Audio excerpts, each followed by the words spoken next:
தாவேகாவினுடைய நாமக்கல் மாவட்ட செயலாளரின் முன்ஜாமீன் கோரிய மனுவை நீதிமன்றம் என்பது தள்ளுபடி செய்திருக்கிறது. தாவேகாவினுடைய செயல்பாடுகளால் நாமக்கல்லில் 5 லட்சம் ரூபாய் அளவிற்கு சேதம் ஏற்பட்டதாக உயர்நீதிமன்றத்தில் காவல்துறை விளக்கம் அளித்திருக்கிறது. அதேபோல் மிக கடுமையான கேள்விகளை உயர்நீதிமன்றம் முன்வைத்திருப்பதையும் பார்க்க முடிகிறது. கட்சியினரை கட்டுப்படுத்த முடியாதா, தெரியாது என்று எப்படி சொல்ல முடியும் என்ற கேள்வியை தாவேகாவை பார்த்து நீதிமன்றம் முன்வைத்திருக்கிறது. கூடுதல் தகவல்களை நீதிமன்ற செய்தியாளர் மதனிடம் கேட்கலாம். மதன், இப்போ இந்த வழக்குல முன்ஜாமீன் ரத்து செய்யப்பட்டிருக்கிறதே, அதனுடைய விவரம் என்ன?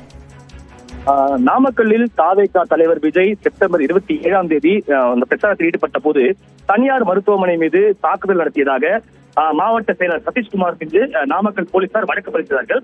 இந்த வழக்கில் காவல்துறை தன்னை கைது செய்யக்கூடும் என்பதால் தனக்கு முன்ஜாமீன் வழங்க வேண்டும் என்று சதீஷ்குமார் சென்னை உயர்நீதிமன்றத்தில் இந்த ஒரு மனுவை தாக்கல் செய்தார்.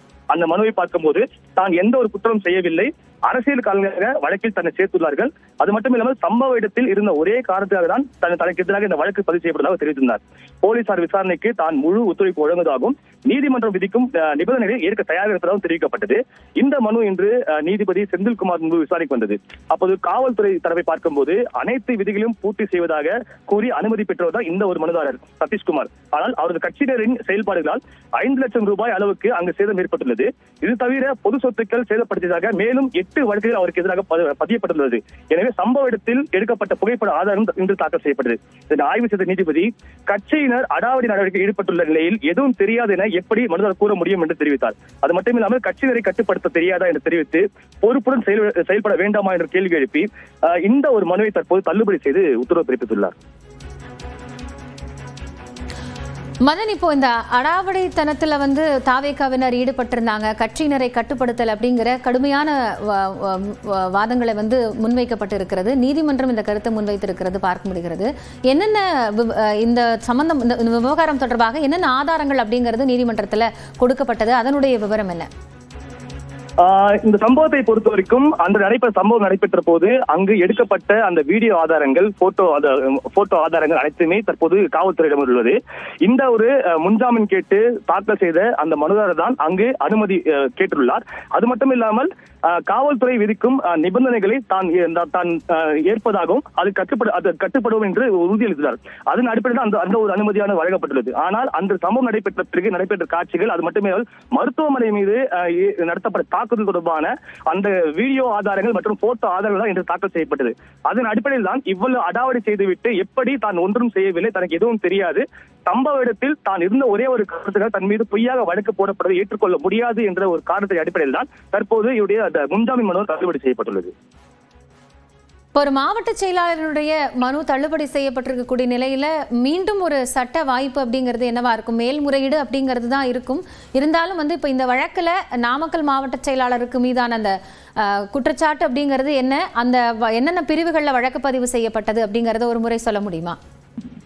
கண்டிப்பாக. அதாவது இந்த ஒரு வழக்கை பொறுத்த வரைக்கும் காவல்துறையினர் விதித்த நிபந்தனைகளை மீறி செயல்பட்டதன் காரணமாக தான் அந்த சட்டப்பிரிவுக்கு இவர் மீது வழக்கு பதிவு செய்யப்பட்டுள்ளது. அதாவது இது போன்று ஒரு தனிப்பட்ட ஒரு கட்சியுடைய அந்த பிரச்சாரத்தின் போது தான் பொறுப்பேற்பதாக தெரிவித்துவிட்டு தங்கள் கட்சி அனைத்து நிபந்தனைகள் கடைபிடிக்கும் தெரிவித்துவிட்டு, ஆனால் அது போன்ற ஒரு சம்பவம் நடைபெறாமல் பல்வேறு பிரச்சனைகள் ஏற்படுத்தப்பட்டுள்ளது. எனவே இந்த ஒரு நடவடிக்கை பார்க்கும்போது சட்ட விதிமீறல் ஆகும். எனவே இதன் சட்டப்பிரிவு அடிப்படையில் தான் தற்போது இவர் மீது இந்த வழக்குகள் பதிவு செய்யப்பட்டுள்ளது. நீதிமன்றத்தை பொறுத்த வரைக்கும் இவர் சொல்வதை ஏற்றுக்கொள்ளாமல் காவல்துறை கொடுத்த அந்த ஒரு ஆதாரங்கள், அதாவது காவல்துறை தெரிவித்தபடி பார்க்கும்போது அந்த போட்டோ ஆதாரங்கள் மற்றும் வீடியோ ஆதாரங்கள் இவர் இந்த குற்றத்தை ஈடுபட்டுள்ளார் என்பதை நிரூபிக்கும் வகையில் இருந்த காரணத்தினால்தான் தற்போது அவருடைய கோரிக்கை மனு, அதாவது தான் எந்த ஒரு குற்றம் செய்யவில்லை என்ற ஒரு வாதத்தை ஏற்க முடியாது தெரிவித்தான் தற்போது இந்த ஒரு மனு தள்ளுபடி செய்யப்பட்டுள்ளது. நன்றி மதன், இது குறித்த தற்போதைய விவரங்களை வழங்கியமைக்காக. நம்மோடு பத்திரிகையாளர் அரவிந்த் குணசேகரன் இணைந்திருக்கிறார், அவரிடம் பேசலாம். அரவிந்த், இப்போ நாமக்கலினுடைய ஒரு மாவட்ட செயலாளர் முன்ஜாமீன் தாக்கல் செய்யறாரு.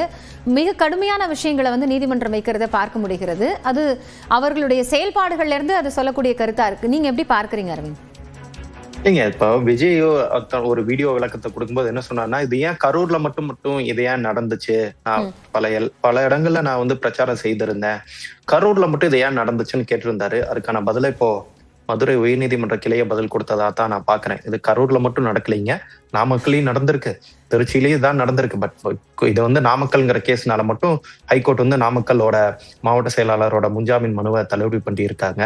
அந்த முன்ஜாமீன் மனு கொடுக்க முடியாதுன்னு, முன்ஜாமீன் ப்ரொடக்ஷன் கொடுக்க முடியாதுன்னு நிராகரிச்சிருக்காங்க. தள்ளுபடி பண்ணிட்டாங்களா நிராகரிச்சிருக்காங்களான்னு எனக்கு எக்ஸாக்டா தெரியல, நான் ஃபேக்சுவலா கரெக்டா இருக்கும்னு நினைக்கிறேன். அதனால நிராகரிச்சதா மட்டும் நம்ம இப்போதைக்கு எடுத்துக்கலாம்.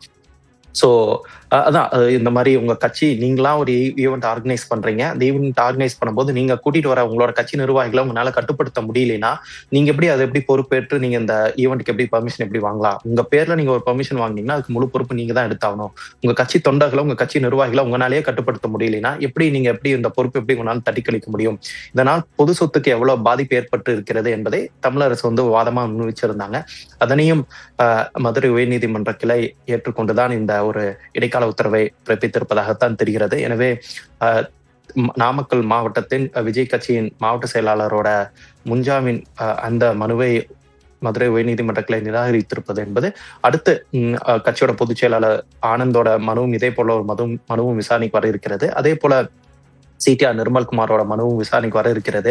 அந்த 2 மனுக்கள்ல எந்த மாதிரியான உத்தரவை உயர்நீதிமன்ற மதுரை கிளை என்ன மாதிரி உத்தரவை பிறப்பிக்க போறாங்கன்னு பொறுத்திருந்து பார்க்கணும். But on the same lines, இதே மாதிரி சிமிலர் லைன்ஸ் அங்க எடுத்தாங்கன்னா இதே மாதிரி ஒரு கடுமையான ஒரு கருத்துக்கள் இவங்க 2 பேருக்கு எதிராகவும் மதுரை உயர்நீதிமன்ற கிளை முன்வைப்பார்கள், பல கேள்விகளை முன்வைப்பார்கள் என்றுதான் தெரிகிறது.